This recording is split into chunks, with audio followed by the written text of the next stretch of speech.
So what was sort of your motivation in running for federal politics under the name of the Christian Heritage? And what's kind of your background that you want to take into Ottawa? Why the Christian Heritage Party? I have been involved with the CHP for 20 years or so now, we were just saying, and I think it's very important that voters in Lethbridge have a opportunity to vote for a candidate and a party that is pro-life without exception, especially in the context of the last decade or so in Canada, as euthanasia has gone from an idea to a reality to a situation where Canada is kind of a cautionary tale internationally now for how quickly it has expanded and how the safeguards that are supposed to be there seem not to actually be functioning. Something like 1 in every 20 deaths in Canada now is from euthanasia, medical assistance in dying. And there's hundreds of documented cases of the safeguards that are supposed to be there, getting consultation and waiting periods and so on, that those are not being observed. And just that fundamental respect for human life and the value of every human life from conception to natural death. We thankfully have candidates and individuals in other parties who also hold those values, but their parties don't necessarily support them very well. And so I think it's important to offer that opportunity and to bring other ideas to the discussion that the major parties don't seem to want to bring to light. So do you have any personal life experience as to why you chose this party that's very pro-life, that we want to, that's very adamant against tackling aspects such as MAID and abortion? Have you had any personal life experience as to that, to why that made up your, why you settled on this ideal, on these ideals? I think it's fundamental to every one of us. Certainly I've had family members who have passed away, who have needed end-of-life care, palliative care, and thankfully I've seen them very well cared for. I know that not every situation is as positive. There are very difficult decisions to make for families, but beginning with that principle of every life being valuable because every one of us is created in God's image, that's the foundation for everything else, right? And topics that you wouldn't necessarily think are connected, for instance, on environmental policy, right? There's legitimate critiques of resource use and environmental care and so on, which in responding to those, some advocates are almost treating humans like a cancer on the environment, right? That Earth is this pristine environment and that humans are detracting from that environment, whereas in fact, humanity is the greatest resource we have. That's where ideas come from, that's where new technologies come from that allow us to be more productive, to take better care of the environment. So just that idea of every human life being valuable is fundamental. And obviously a lot that you take, and of course we take too, is a lot from our Christian faith. So why do you think it's so important that that you take that faith and bring it to federal politics?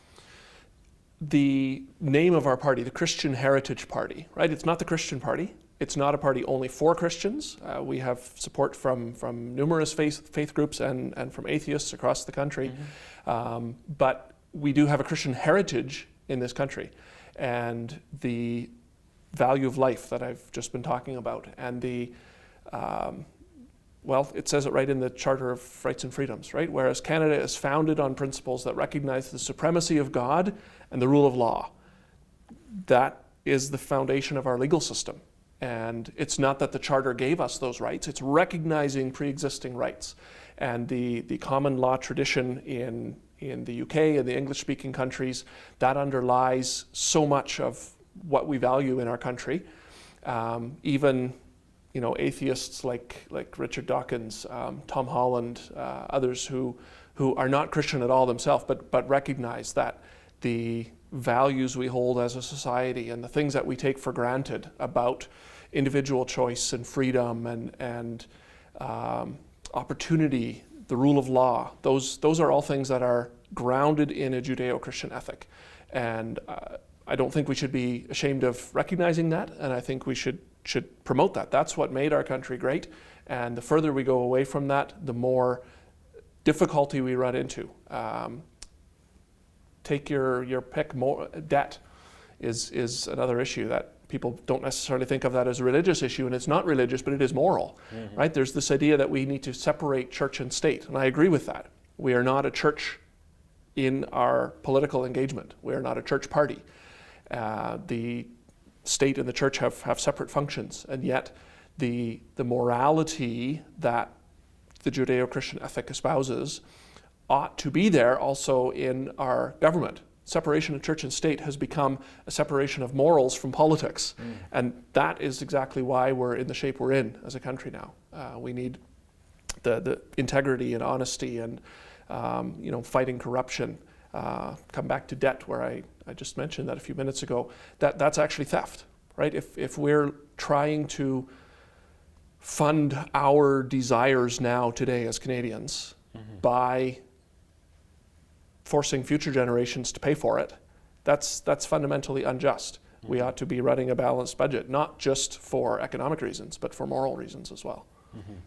You've had plenty of experience running in the past as a candidate for the Christian Heritage Party in the running to become MP, Member of Parliament. Right. So what's sort of that experience that you've taken in the past that you will take into this campaign? And if you were to get into Ottawa, how would you best represent Lethbridgians?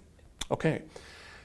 Yeah, yes, you're right. I've run a number of times now, and realistically, it would be a miracle if I were to be elected. Nevertheless, bringing those views, I think what I have now that I didn't when I first ran, some more life experience, some more interaction with lots of different groups and individuals in society, different perspectives, being able to bring that to bear. I've had an opportunity in my personal professional life to be involved in quite a few boards and committees, moving into a leadership position in the school, dealing with people with diverse perspectives and trying to find solutions that work for everyone. That's something else that I think I can bring to the campaign, and which I would hope to bring to government if elected.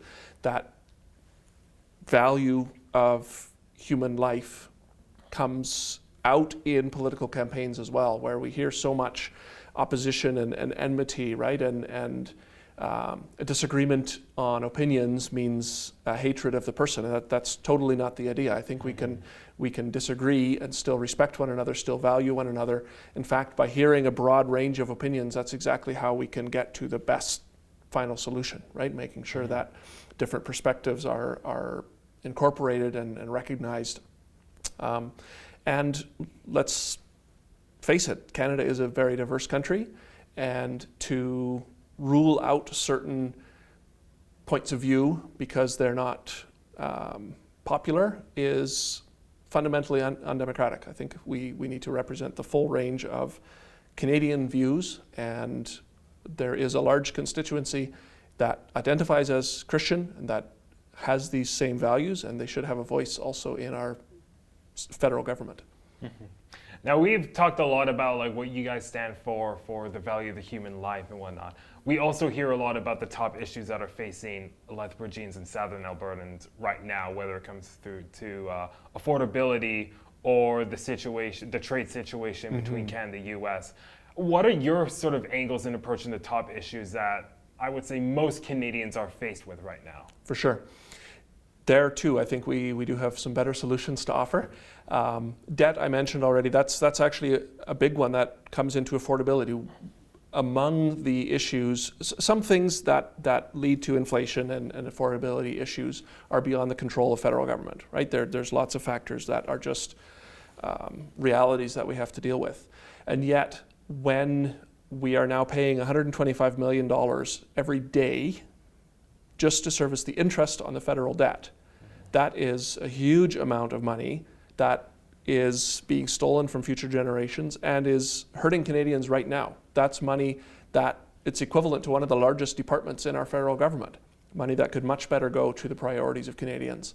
So living within our means is certainly something that would help with affordability for every Canadian. So too is the regulatory burden that has come about. So making sure that the government doesn't intrude beyond its actual, the scope of what it should do. You know, the federal government actually has a relatively limited number of things it's responsible for. National defense is a big one that we've actually underinvested in, that we need to maintain our sovereignty.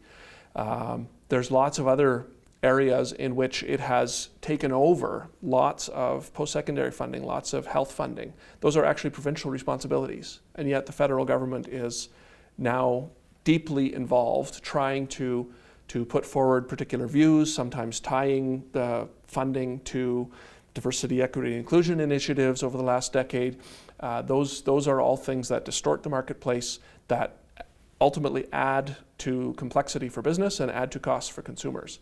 So restricting government to its actual role is a way that life could become more affordable for every Canadian.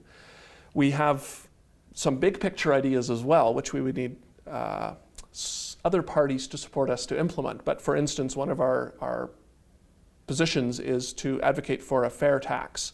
So this idea of income tax for temporarily to support the war effort, but it's never gone away. This assumption that because you're making money, the government deserves a share of it, that is unjust.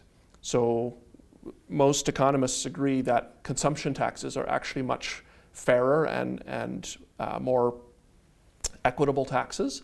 We would need to have some sort of a prebate for lower income Canadians, but if we could introduce a consumption tax alone, that you could choose how much tax you wanted to pay by the choices. If you buy a Ferrari, you're going to be paying a higher amount of tax. If you choose to use public transit, or if you buy a used car, you're choosing to pay less, you're going to pay less tax. So you have complete control over how much money you want to give to the government instead of just a percentage off the top.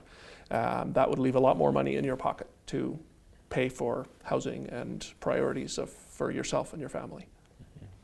Now, so let's circle back to the ways that you guys promote human life. As you mentioned, the way that our nation has been under attack by different initiatives and some individuals and parties. Where do you think this nation has to go to be in a place where Canada could be a representative in the world stage of promoting human life and dignity? Well, I mean, we need to get our own house in order first, right? That we've seen all of the parties in government abdicating their responsibility, in some ways overreaching into things that aren't their responsibility, but also undermining, for instance, the institution of family, right? Family is the foundation of society, and every child deserves a mother and a father, and they love their children, they know what their children need.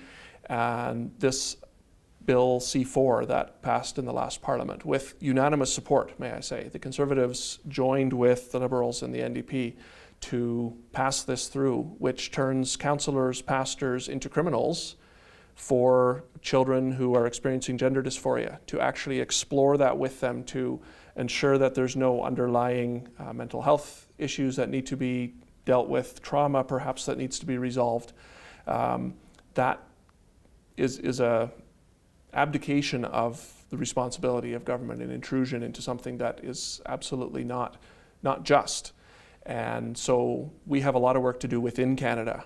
But I think, you know, looking to our past, there was a time when we could take pride in being Canadian, right? On the international stage, that was something that that maple leaf meant something. It stood for peacekeeping and for good government, and that's eroded, and that we have a heritage in this country that we need to restore. We need to go back to, and I think bringing in that respect for life, initiatives like under Prime Minister Harper, he, unfortunately gave in to the same kinds of pressures and grew government, and not his legacy is not entirely positive. But one thing, for instance, the maternal and child health initiative in terms of Canadian foreign policy, that was a brilliant achievement, and it's a travesty that the Liberals cancelled that when they came in.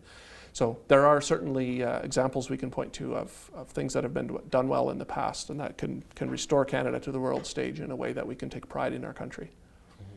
Now let's talk about a little bit of your campaign that you're running right now. What are sort of your next steps, and what are you taking from this campaign to work towards, everyday life in Lethbridge residents in the surrounding area?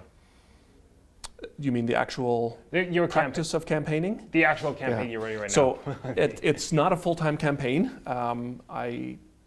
I am still working full-time, so we have a small but active team. So we just got busy on Saturday, actually. After last week, we were confirmed by Elections Canada. We've been out putting out some signs, been knocking a few doors. I don't expect to be able to cover every door in the riding, but we'll have some meet and greets. We'll get out to some of the outlying communities, try to connect with as many citizens, voters as we can. We've got some forums coming up. I hope to represent there and present good ideas and initiatives for Canada and for the citizens of Lethbridge. And what are those your conversations with the citizens of Lethbridge? What are their concerns that they're relying on you?